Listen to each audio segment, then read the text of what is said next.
108. ఏమిటి సంఖ్య? ఏదైనా మంత్రం చదివితే 108 సార్లు అంటారు. ప్రదక్షిణలు చేసినా 108 సార్లు చేస్తే మంచిదంటారు. ఇది చాదస్తమా, సాంప్రదాయమా, లేదా ఈ అంకె వెనుక ఏదైనా మిస్టరీ ఉందా? భారతీయుల అద్భుత గణిత పరిజ్ఞానానికి బ్రాండ్ నంబర్ 108. అవును, దిమ్మ తిరిగే పరిశోధనలను భారతీయులు వేల ఏళ్ల క్రితమే ఎలా చేశారు అని చెప్పడానికి ప్రపంచానికి ఇచ్చిన ఎన్క్రిప్టెడ్ కోడ్ 108. ఆలయంలో ప్రదక్షిణలు ఎన్ని చేయాలి అంటే చదువు రాని వారు కూడా 108 చేస్తే మంచిది అంటారు. రుద్రాక్ష, తులసి ఇలా ఏ మాల తీసుకున్నా 108 పూసలున్నాయా అని గుచ్చి గుచ్చి మరీ అడుగుతాం. ఈ మంత్రాన్ని 108 సార్లు జపించండి, మంచిది అంటాడు పురోహితుడు. ఏమిటి 108? కొందరు దేవుడిని నమ్ముతారు, కొందరు నమ్మరు. కానీ అందరూ నమ్మేది సైన్స్. కనుకే అందరూ నమ్మే పరిశోధనలే చేశారు భారతీయ ఋషులు. అవి ఇలాంటి పరిశోధనలు కాదు. అందుకు సరైన ఉదాహరణ ఈ 108. ఈ 108 వెనుక అంతరిక్ష శాస్త్రమే దాగుంది.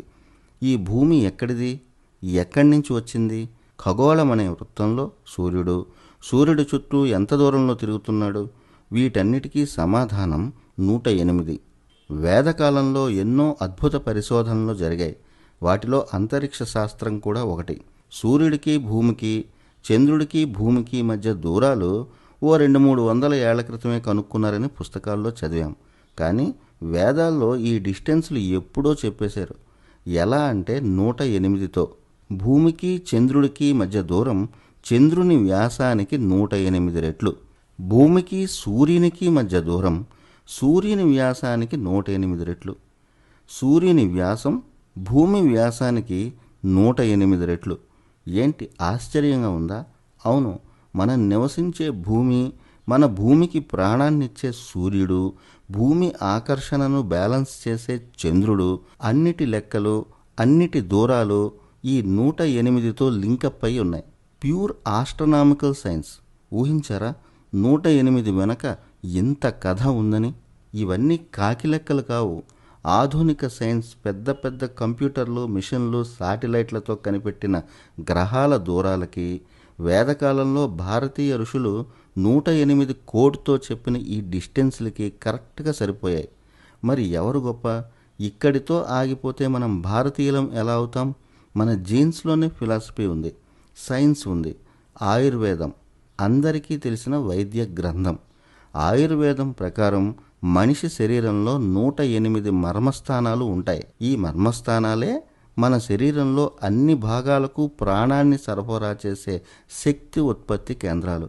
మర్మకళ అని ప్రాచీన కేరళ యుద్ధకళ ఒకటి ఉంది. వాళ్ళు మన మర్మాల మీద దాడి చేసి ఆ పాట్లు పనిచేయకుండా చేయగలరు. శ్రీచక్రం వినడమే కానీ శ్రీచక్రం అంతరార్థం ఏంటో చాలామందికి తెలియదు. సృష్టి రహస్యానికి బ్లూ ప్రింట్ అది. శ్రీచక్రంలో 54 స్త్రీ, 54 పురుష అంతర్భాగాలు ఉంటాయి. మొత్తం 108.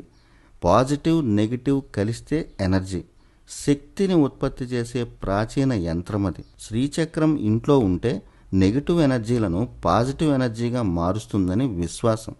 జ్యోతిష శాస్త్రం కొంతమంది వల్ల అది మూఢనమ్మకం అన్న మచ్చ పడింది. కానీ జ్యోతిషం అంటే complete science, complete mathematical equations. దీనికి 108కి సంబంధం ఏంటి అంటే మనిషిలోని బిహేవియర్లకు సూచికలు. ప్రతి మనిషిలోనూ వారి వారి ప్రవర్తనలకు సూచికలు 27 నక్షత్రాలు. మనం పుట్టినప్పుడు ఏ నక్షత్రం, ఏ గ్రహం ఈ భూమి మీద ప్రభావం చూపిస్తాయో వాటి ప్రవర్తనలే మన జాతకాల మీద, మన జీవితం మీద ప్రభావం చూపిస్తాయి. అశ్వని, భరణి ఇలా 27 నక్షత్రాలు. ఒక్కో నక్షత్రానికి 4 పాదాలు. 27 నక్షత్రాలని ఈ 4 పాదాలతో గుణిస్తే అక్కడ 108 వస్తుంది. ఆధునిక మానసిక తత్వశాస్త్రం కూడా మనిషిలో ముఖ్యమైన బిహేవియర్లు 108 ఉంటాయని చెబుతుంది. మన ఆలోచనల వల్ల తీసుకున్న నిర్ణయాలే మన జాతకం, మన భవిష్యత్తు. ఆ జాతకాన్ని చెప్పే శాస్త్రమే జ్యోతిష్యం. భారతీయ జ్యోతిష్యంలో 12 రాసులు, 9 గ్రహాలు ఉంటాయి. 12ని 9తో గుణిస్తే మళ్ళీ 108. మన ప్రాచీన ఆయుర్వేద శాస్త్రం ప్రకారం మనిషి సగటున ప్రతిరోజు 21,600 సార్లు శ్వాస తీస్తాడు. అందులో 10,800 సూర్యాంశ అంటే ప్రాణశక్తి, 10,800 సార్లు చంద్రాంశ అంటే మనం వదిలే కార్బన్ డయాక్సైడ్ అనుకోవచ్చు. ఆక్సిజన్ను పీల్చుకొని కార్బన్ డయాక్సైడ్ని వదలడం అన్నమాట. 10,800ని 100తో భాగిస్తే 108. భరతముని నాట్యశాస్త్రంలో చేతులు కాళ్ళు కలిపి చేసే నాట్య భంగిమలు 108 ఉంటాయి. ఈ ఒక్కో భంగిమ ఒక్కో సంకేతాన్ని చెప్తూ ఉంటుంది. నటరాజస్వామి చేసే నాట్య భంగిమలు కూడా 108. అష్టాదశ పురాణాలు అంటే 18 పురాణాలు. వాస్తవానికి మన మొత్తం పురాణాలు 108. మన ఉపనిషత్తుల సంఖ్య 108. భగవద్గీతలో అధ్యాయాలు 18. భారతంలో పర్వాలు 18. మన ఇంట్లో ఆలయాల్లో అష్టోత్తర శతనామావళి అంటాం. అంటే 108 సార్లు నామం జపించాలని. భారతీయ కాల గణన ప్రకారం 4 యుగాలు కలిపి 43,20,000 సంవత్సరాలు. ఇది 108 అనే సంఖ్యతో భాగించబడుతుంది.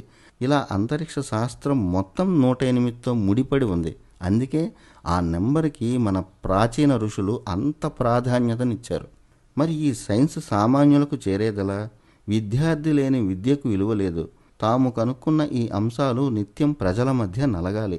మనం ఉంటున్న భూమికి, అంతరిక్షానికి, సృష్టికి, సృష్టికర్తకు ఉన్న ఈ 108 సంబంధం తరతరాల విద్యగా మారాలి. అందుకే వైదిక విధానంలో 108కి ప్రాధాన్యత ఇచ్చారు. పూజ చేస్తే 108 పువ్వులు, జపం చేస్తే 108 పూసల మాల, ప్రదక్షిణలు చేస్తే 108. ఇలా ప్రతి దైవిక అంశంలో 108 అనే సంఖ్య నలిగేలా చేశారు. అప్పట్లో ఈ 108 గురించి పెద్దలు చెప్పేవారు. ఇప్పుడు ఈ సైన్స్ వండర్ని చెప్పేవారు కరువయ్యారు. ఈ 108 సంఖ్యని బౌద్ధులు, జైనులు, సిక్కులు వీరు కూడా దైవికంగానే భావిస్తారు. తపస్సులో 108 మానసిక స్థాయిలు ఉంటాయి. మనలోనే ఉన్న దేవుణ్ణి గుర్తించడానికి మనలో ఉన్న ఆత్మ 108 మెట్లు దాటాలని బౌద్ధుల నమ్మకం. అది మన 108 వెనుక ఉన్న రహస్యం.